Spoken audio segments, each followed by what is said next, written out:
వీళ్ళిద్దరికి బాగా అర్థమైపోయింది, మనకి బలం లేదు, జగన్మోహన్ రెడ్డి గారిని మనం ఓడించే పరిస్థితి లేదు, కాబట్టి మనం ఎలాగైనా పొత్తు పెట్టుకొని జగనన్నని దించాలి అన్న ఆలోచనతోనే ఈ పొత్తుల కార్యక్రమానికి స్టార్ట్ చేశారు.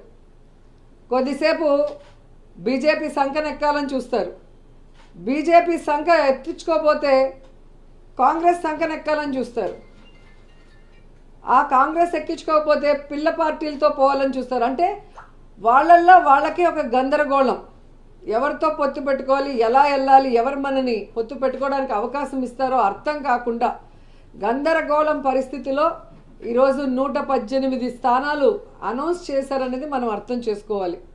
కానీ ఆ 118 స్థానాల్లో 24 స్థానాలు జనసేనకి ఇచ్చారు, మిగతా స్థానాలు తెలుగుదేశం పార్టీకి ఇస్తే అందులో చంద్రబాబు నాయుడు స్థానం కుప్పం అని ఆయన అనౌన్స్ చేసుకున్నాడు, బాలకృష్ణ స్థానం హిందూపురం అని అనౌన్స్ చేశారు, అలాగే లోకేష్ మంగళగిరి స్థానం అని అనౌన్స్ చేసుకున్నారు. కానీ పవన్ కళ్యాణ్ ఎక్కడ నించోలో ఏ స్థానమో కూడా ఇంకా చంద్రబాబు నాయుడు డిసైడ్ చేసేంత వరకు అనౌన్స్ చేసుకోలేని దౌర్భాగ్య పరిస్థితిలో ఉన్నారు. అంటే అర్థం ఏంటి? ఒక చోట ఓడిపోయిన వాడికి మొదట ఇచ్చారు, 2 చోట్ల ఓడిపోయిన వాడికి తర్వాత ఇస్తాంలే సెకండ్ జాబితాలో అని ఒక కేర్లెస్నెస్ ఏమో పవన్ కళ్యాణ్ చంద్రబాబు నాయుడిని అడిగి తెలుసుకోవాలని కూడా ఈ సందర్భంగా తెలియజేసుకుంటున్నా. అండ్ ఈరోజు మీరు చూస్తే వీళ్ళిద్దరికీ చెప్పుకోవడానికి ప్రజలకు చేసింది ఏమీ లేదు. చంద్రబాబు నాయుడు 14 సంవత్సరాలు ముఖ్యమంత్రిగా ఉండి ఏ రోజు తాను ఇచ్చిన మేనిఫెస్టోని ప్రజల కోసం చేసింది లేదు. అలాగే పవన్ కళ్యాణ్ ఎందుకు పార్టీ పెట్టాడో తెలీదు, తాను అధికారంలోకి వస్తే ఏం చేస్తానో ఇంతవరకు చెప్పింది లేదు. ఎంతసేపు వైఎస్ఆర్ కాంగ్రెస్ పార్టీ నాయకుల్ని ఎర్ర పుస్తకాల్లో రాసుకున్నానని ఒకడు, అధికారంలో వస్తే జైల్లో పెడతామని ఒకడు, బట్టలూడి కొడతామని ఇంకొకడు చెప్పుకోవడమే తప్ప వీరి వల్ల ఈ రాష్ట్రానికి ఏమైనా ప్రయోజనం ఉందా అంటే శూన్యం అనేది రాష్ట్ర ప్రజలకు తెలుసు. కానీ తెలుగుదేశం పార్టీ వాళ్ళు చూస్తే ఈరోజు మేము రాష్ట్ర భవిష్యత్తు కోసమే ఈ పొత్తు పెట్టుకున్నాము అంటుంటే అందరూ కూడా నవ్వుకుంటున్నారు. ఎందుకంటే చంద్రబాబు నాయుడు ముఖ్యమంత్రిగా 3 సార్లు చేశాడు.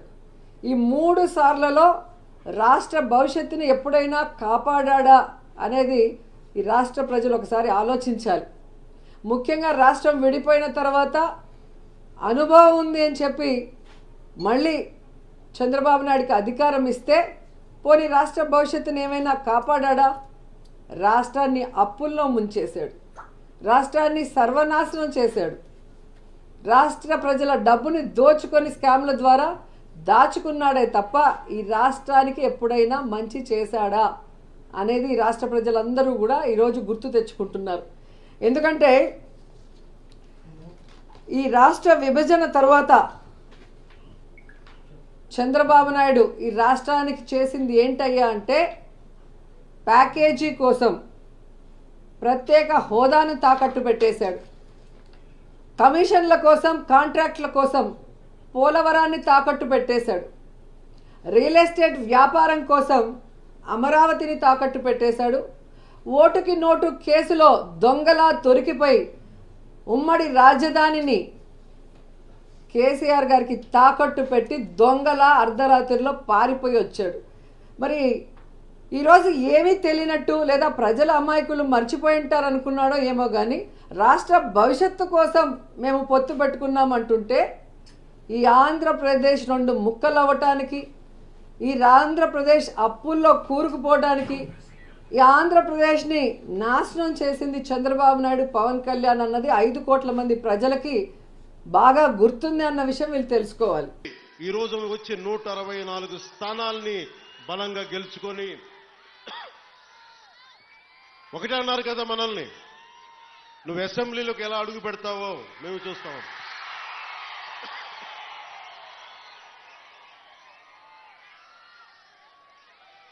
నువ్వు అసెంబ్లీలోకి ఎలా అడుగు పెడతావు, నువ్వు అసెంబ్లీ గేటును కూడా తాకలేవన్నారు.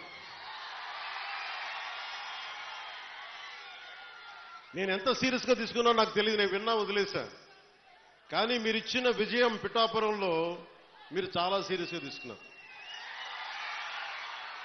మా వర్మ గారు చెప్పారు, గేటు నెట్టుకొని రావడం కాదు, బద్దలు కొట్టుకొని వస్తాడు పవన్ కళ్యాణ్.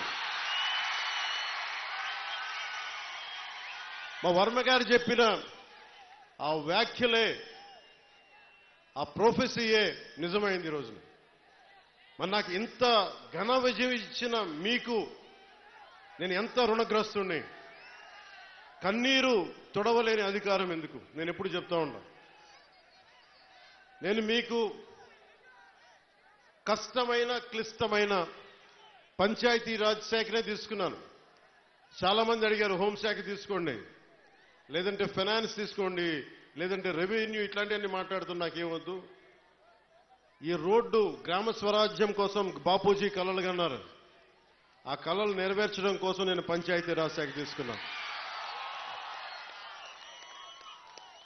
నేను ఒకటే చెప్పాను అధికార యంత్రాంగానికి అందరికీ మొట్టమొదటి మీటింగ్లో, నాకు లంచాలు అవసరం లేదు, మిమ్మల్ని ఎవరిని డబ్బులు అడగను. నేను ఈ కాంట్రాక్ట్ ఎవరికి ఇస్తున్నారని అడగను. కానీ నేను అడిగేదల్లా ఇచ్చిన కాంట్రాక్టర్ సవ్యంగా పనిచేస్తాడా లేదా, అదొకటే అడుగుతున్నా.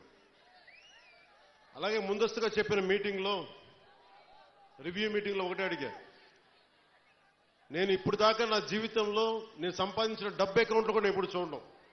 ఖర్చు అయితే ఖర్చు అయింది, ట్యాక్స్ వచ్చే డబ్బులు వచ్చినాయి, ట్యాక్స్ కట్టే ఇంతే పెట్టుకున్నా. కానీ ప్రజల డబ్బు వచ్చేటప్పటికి, మీ డబ్బు అనేటప్పటికీ ఎంత ఒళ్ళు ఉంచి పనిచేశానంటే, ఎంత ఒళ్ళు ఉంచి పనిచేస్తున్నాను. ప్రతి రూపాయికి లెక్క అడుగుతున్నా, ప్రతి రూపాయికి. మీ కష్టం అది, మీ స్వార్జితం. తాజ్మహల్ కట్టి నిర్మాణానికి రాళ్ళెత్తిన కూలీలు ఎవరంటారు? ఈ దేశ ప్రగతికి కండలు కరిగించింది ఎవరు? ఈ దేశ ప్రగతికి రక్త మాంసాలని ధారపోసింది ఎవరు? అది ప్రజలు, అది మీరు.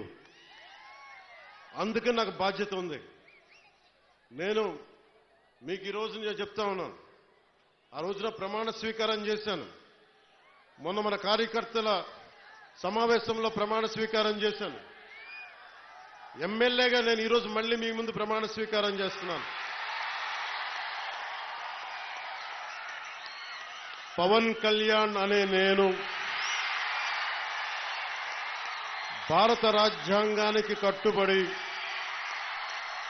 నన్ను అఖండ మెజారిటీతోటి గెలిపించిన నా పిఠాపురం పుర ప్రముఖులకు, పెద్దలకు, ప్రజలకు, యువకులకు, ఆడపడుచులకు, తల్లులకు, యువతులకు, ప్రతి ఒక్కరికి, అన్ని వర్గాల వారికి, ఎస్సీ, ఎస్టీ, బీసీ, ఓసీ, అన్ని మతాలు, ఇస్లాం, క్రిస్టియానిటీ, అన్ని కులస్తులందరికీ నేను హామీ ఇస్తున్నాను.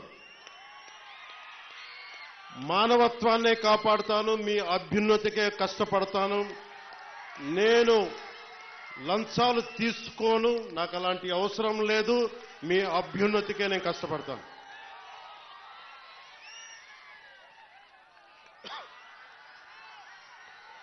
నేను